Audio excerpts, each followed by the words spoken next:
चरक संहिता में महर्षि चरक जी कहते हैं रोगा सर्वपि मंदग्नो, यानी कि सभी रोगों का मूल कारण है मंदग्नि यानी कि जठर अग्नि का कमजोर होना। आयुर्वेद के कई महर्षि और आचार्य कहते हैं कि शरीर में कितने भी बड़ी बीमारी क्यों ना हो, उसकी जड़ आपके पेट के अग्नि में ही छुपी होती है। अगर अग्नि तेज है तो खाना अच्छी तरह से पचता है, पोषण मिलता है और शरीर मजबूत बनता है। लेकिन अगर अग्नि कमजोर हो गई तो खाना अपने पूर्ण रूप में पच ही नहीं पाता है या फिर आधा पच के रह जाता है। इसे ही आयुर्वेद में आमा कहते हैं, यानी कि अनडाइजेस्ट फूड जो शरीर के लिए पॉइजन बन जाता है। यही आमा आगे चलकर धीरे धीरे सभी रोगों को जन्म देता है। इसलिए अन्न यानी कि आहार का पाचन सही तरीके से नहीं होगा तो ना ही कोई वजन बढ़ा सकता है ना ही घटा सकता है। गैस, एसिडिटी, कॉन्स्टिपेशन, खाया पिया शरीर में ना लगना, भूख ना लगना, हमेशा पेट भरा रहना, थकान, weak immunity, headache, migraine, skin का डल होना, चेहरे में दाग धब्बे का आना, एक्ने, पिंपल्स, बाल झड़ना, कमजोरी, ध्यान लगने की शक्ति कम हो जाना, मन हमेशा बेचैन और चिड़चिड़ा रहना। इसके अलावा भी कई सारे बड़ी बीमारियों का जन्म सिर्फ और सिर्फ इंडाइजेशन यानी कि अपचन के कारण होता है। इसलिए आज हम आपके साथ 5 ऐसे प्राचीन वैदिक टेक्निक शेयर करने वाले हैं जिन्हें अगर आप अपने डेली लाइफ में शामिल कर लेते हो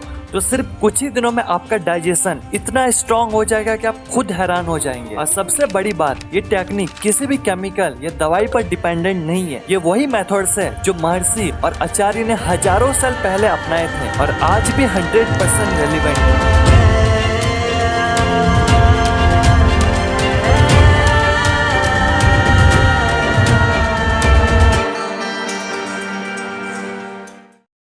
तो देखो, डाइजेशन को इम्प्रूव करने से पहले हमें ये समझना बहुत जरूरी कि असल में बॉडी के अंदर पाचन यानी कि डाइजेशन होता किस तरह है, यानी कि खाना आपके बॉडी में पचता कैसे है और असल में क्या वो डाइजेस्ट हो भी रहा है या फिर सड़ रहा है, ये समझना बहुत जरूरी है। तो देखो, डाइजेशन एक्चुअली स्टार्ट हमारे मुंह से ही हो जाता है। जब आप खाना चबाते हो तो उससे जो लार यानी कि सलाइवा निकलते हैं उसमें एंजाइम्स होते हैं जो खाने के अंदर प्रेजेंट स्टार्च को तोड़ना शुरू कर देते हैं। जब आप खाने को अच्छी तरह से चबा के निगलते हो तो वो खाना इसोफेगस के थ्रू आपके स्टमक में पहुंचता है। स्टमक में 3 इंपॉर्टेंट जूसेस निकलते हैं, हाइड्रोक्लोरिक एसिड, म्यूकस और पेप्सिन। इसी को जठर अग्नि कहा जाता है। ये अग्नि ही खाने को तोड़ती है, उसे रस में बदलती है और पोषण देती है। अब सोचो, हाइड्रोक्लोरिक एसिड इतना स्ट्रॉन्ग होता है कि वो आपके स्टमक की वॉल को भी जला सकती है। इसी वजह से बॉडी म्यूकस रिलीज करती है जो स्टमक के इनर वॉल को कवर करते हैं। जब ये जूसेस खाने के साथ मिक्स होता है तो स्टमक एक चर्निंग एक्टिविटी करता है, वो श्रिंक और एक्सपेंड करता है। इससे खाना बराबर मिक्स होता है और डाइजेस्ट होना स्टार्ट हो जाता है। 4 से 5 घंटे स्टमक में रहने के बाद खाना स्मॉल इंटेस्टाइन में चला जाता है। यहाँ उसकी मुलाकात होती है बाइल जूस से जो लीवर से निकलता है और फैट्स को तोड़ता है। साथ ही पेनक्रियास और इंटेस्टाइन के जूसेस प्रोटीन को और ज्यादा ब्रेक डाउन करते हैं। इंटेस्टाइन में एक मूवमेंट होता है जिसे पेरिस्टाल्सिस मूवमेंट बोलते हैं जो खाने को आगे की तरफ पुश करता है। अब स्मॉल इंटेस्टाइन की वाल खाने से न्यूट्रिएंट्स एब्जॉर्ब करके शरीर के 7 धातु बनाते हैं, रस, रक्त, मांस, मेद, अस्थि, मज्जा और शुक्र धातु। इसी प्रोसेस को आयुर्वेद में धातु पोषण सिद्धांत कहा जाता है। और इसके बाद अंत में जो खाना डाइजेस्ट नहीं हो पाता है वो वेस्ट के रूप में लार्ज इंटेस्टाइन में पहुंच जाता है और फिर बॉडी से बाहर निकल जाता है। आयुर्वेद इसे मल बाह्य क्रिया बोलते हैं, जिसमें शरीर अपने टॉक्सिन्स को बाहर निकालकर स्वच्छ और नया बनाता है। और आज हम सबसे पहले इसी मल से जानेंगे कि हमारा डाइजेस्टिव सिस्टम कितना स्ट्रॉन्ग है। नंबर 1, मल निरीक्षण। देखो, एक इंसान रोज लगभग 1.5 किलो आहार ग्रहण करता है। अब सवाल ये है कि क्या ये खाना प्रॉपर्ली डाइजेस्ट हो रहा है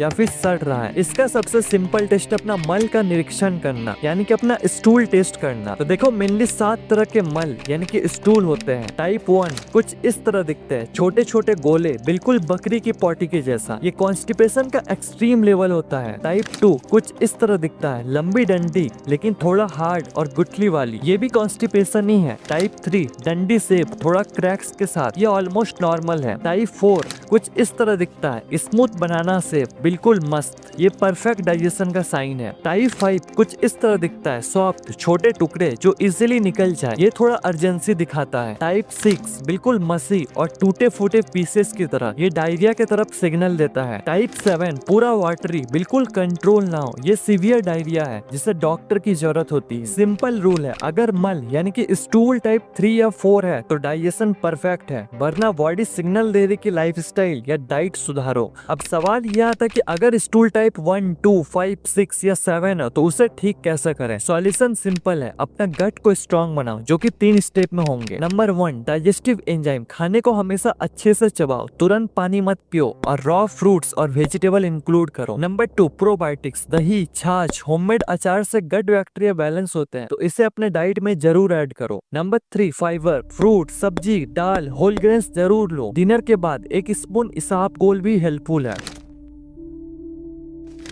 को बाहर से कुछ भी नहीं लेना है, जो मैं बताऊंगा सब कुछ आपके किचन में इजीली अवेलेबल होंगे। पहला, गुनगुना पानी प्लस नींबू प्लस थोड़ा सौंफ यानी कि ड्राई जिंजर, सुबह खाली पेट लेना है। दूसरा, अदरक प्लस काला नमक। खाने के आधे घंटे पहले आपको छोटा सा टुकड़ा में काले नमक लेकर खाना है, इससे सलाइवा का फ्लो बढ़ता है और पहले से ही डाइजेशन प्रोसेस शुरू हो जाता है। तीसरा, अदरक प्लस हींग प्लस अजवाइन का पानी खाने के बाद थोड़ा सा लेना है, ब्लोटिंग और हेवीनेस के लिए बेस्ट होता है। आपको रोज नहीं लेना है, वीक में आप 1 से 2 बार इसे ले सकते हो। पांचवा, सौंफ। खाने के बाद 1-2 चम्मच सौंफ चबाना है, फ्रेश ब्रीथ के साथ डाइजेशन को हल्का बनाता है। अब नंबर 6, जो कि शायद आपके किचन में अवेलेबल ना हो तो इसे आपको आयुर्वेदिक सौंफ या पूजा भंडार से लेने होंगे, जो कि है त्रिफला पाउडर। रात को सोने से पहले 1 चम्मच गुनगुने पानी के साथ लेना है। ये इंटेस्टाइन को क्लीन करता है, कॉन्स्टिपेशन को खत्म करता है और अगले दिन के अग्नि को रेडी करता है। नंबर 3, रस निर्माण कर्म। जैसे कि मैंने बताया कि खाने का डाइजेशन पहले से ही मुंह में स्टार्ट हो जाता है। मुंह अग्नि जो सलाइवा से जुड़ी है वो पहला फिल्टर है, उसमें टाइलिंग जैसा एंजाइम्स होते हैं जो स्टार्च को तोड़ना शुरू कर देते हैं। अगर खाने रस में बदल कर पेट में जाता है तो जठर अग्नि को आसानी हो जाती है उसे प्रोसेस करने में। अगर हम खाने को जल्दी जल्दी निगल जाते हैं तो प्रोसेस अधूरा रह जाता है, इससे पेट को एक्स्ट्रा मेहनत करनी पड़ती है और हैवीनेस फील होता है। इसलिए आयुर्वेद कहता है कि कम से कम खाने को 32 टाइम्स यानी कि 32 बार चबा कर खाना चाहिए, यानी कि अन्न को रस के समान बना के खाओ, यानी कि इतना चबाओ कि सॉलिड खाना भी लिक्विड बन जाए।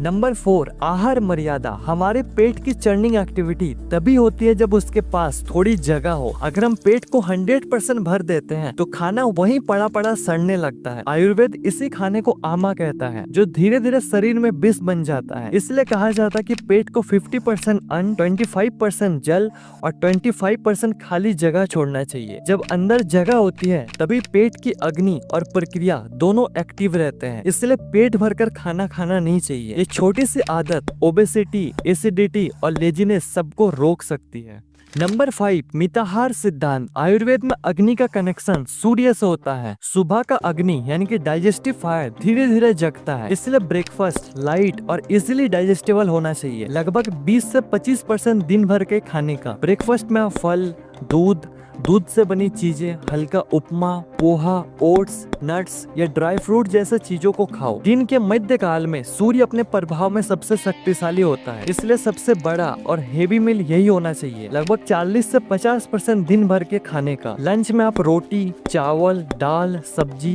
घी, सलाद लेना बेस्ट है। इसके बाद रात्रि आहार यानी कि डिनर आपको हमेशा सनसेट के पहले ही कर लेना चाहिए। रात को अग्नि कमजोर होता है, इसलिए डिनर हमेशा लाइट और इजिली डाइजेस्टेबल होना चाहिए। लगभग 20 से 25% दिन भर के खाने का। डिनर में आप खिचड़ी, लाइट रोटी सब्जी, सूप या फिर दूध ले सकते हो। आज के लिए बस इतना ही। इन 3 टॉपिक में से नेक्स्ट वीडियो किस पे बनाया जाए नीचे कमेंट्स में जरूर बताओ। धन्यवाद।